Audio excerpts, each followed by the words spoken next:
You got New York Governor Cuomo resigned yesterday in disgrace, a far cry from the gushing media attention he received, along with an Emmy and a $5 million book deal. But our next guests say the truth about his COVID response and the people who died cannot be forgotten. Janice Dean lost both of her in-laws, Michael and Dee, to COVID-19 in New York nursing home facilities, and has been one of the most outspoken voices trying to hold the soon-to-be former governor accountable. And then New York Democratic Assemblyman Ron Kemp lost his uncle to COVID-19 in a nursing home as well, and they both join us now. Good morning to both of you. Good morning. So, Janice, I'll start with you. Good morning. Janice, I'll start with you. What was your reaction yesterday?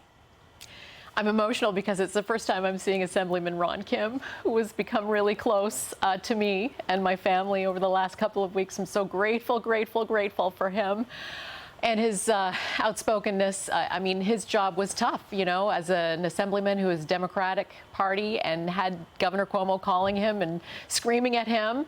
So I'm so grateful for you, Ron Kemp. So. And Ron, you know, we appreciate you coming on over the last number of months. You listened to the governor as he resigned yesterday after he explained how innocent he was. You say the governor, for another 13 days, is delusional. Explain why. I'm sorry, repeat that question again. I'm hearing Janice crying. I'm just feeling emotional myself. I'm sorry, repeat that question. You said that you feel the governor is delusional after listening to him resign yesterday. Well, it wasn't an apology. He's not taking responsibility. And that to the bitter end, it's reflective of the lack of leadership in that office for so many years. The women who have been sexually harassed, the older adults who deserve the justice that we've been seeking, deserve a real apology with full responsibility, and that's not what we got out of him yesterday. He warned you not to go forward with attacking on the nursing homes. He could care less about your relative that lost your life, your uncle. That was a turning point for you. Instead of being intimidated, you took action. What did that do for you personally? What did you think it did for this case?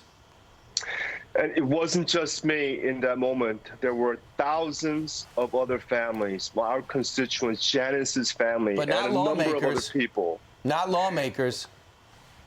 And I lost my uncle, a U.S. Army captain in a nursing home, died in excruciating pain by himself. If it wasn't for my uncle, I wouldn't be here, meaning he's the one who sponsored my immigration paper to come to this country so I can be part of this American dream, this American fabric.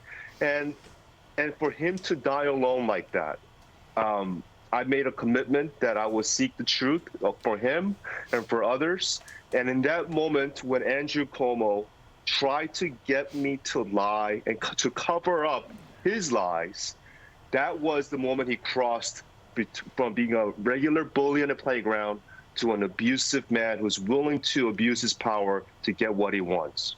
Janice, what did you make of the president yesterday saying something to the effect of he's not a bad man? His policies aren't bad. Disappointed. I actually did a hell of a job. I thought that videotape was from last year when he was praising him, you know, it was going to be his attorney general. I think Joe Biden needs to, you know, learn the facts about what this governor has done. You know, it's not only the nursing homes, it's not only sexual assault, sexual harassment. He abused his power to give COVID family tests to his buddies, his family, and his friends while nursing homes could not get them. Yeah. He used state resources to write his book and all sorts of other corruption and I think criminal acts that hopefully will be prosecuted. So I was very disappointed in Joe Biden yesterday. You both have said he tried to intimidate you guys. Janice, tell your story about that, and then Assemblyman Kemp, tell your story. Well, not like Assemblyman Kemp. I mean, I heard from his minions, you know, who said she's not a reliable source on anything except the weather. I heard from a family friend of theirs early on who told me, listen, you know, you have a noble cause here, but please watch your back. And, you know, listen, social media is no fun either. You know, people saying weather lady. You don't know what you're talking about. But, Ron and I had a purpose. We are affected personally, and that ramps our cause up quite a bit. Assemblyman? Janice has been persistent through this fight. She has been psychologically impacted, her and her family, for months. So I applaud her. The fight's not over, and I will continue to partner with her to get to the accountability that we deserve. But in terms of intimidation, yes, my family felt threatened by the governor. When I got that call, and multiple calls from him directly, my wife couldn't sleep for hours. My family were traumatized by that experience. But we came together as a family. We got support from people like Janice, who was there from the beginning, to give us the strength to push back and demand justice from this governor. Indeed. And speaking of justice, Ron, he's still on the hook. There are still criminal investigations into the nursing home scandal, into whether or not state resources were used to help write his book. So, he's not out of the woods. There's still a long way for him to go. And the legislature could vote to impeach him. That's correct. And we should absolutely do so, because we already spent the resources, time, and money to get this far in the impeachment investigation. So let's finish the job. Let's get it done in an efficient, expeditious way to get to the truth as an assembly.